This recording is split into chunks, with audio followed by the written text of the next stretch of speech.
Mga kapuso, laging mapanuri sa binibiling mga karne. Sa Caloocan po kasi 2 toneladang smuggled umanong karne ng manok ang nasabat. Balitang hatid ni Bam Alegre. Kumpiskado ang refrigerated truck na ito matapos malambat sa operasyon ng pinagsamang puwersa ng National Meat Inspection Service at National Bureau of Investigation. Nakita sa operasyon ng mga karne ng manok na walang mga kaukulang dokumento. Nabuksan na itong refrigerated na sasakyan, ito ang tumambad. Tinatayang 2 tonelada ng unregistered at hinihinalang smuggle na food items. Sa visual inspection ng mga operatiba, mga chicken breast ang nakalagay sa freezer.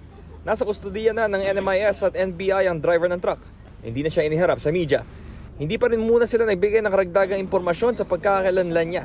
Ayon sa otoridad, kasalukuyan pa sila nagkakasa ng follow-up operation sa mahigit 40 tonelada pa ng smuggled na karne na nais ipakalat sa publiko.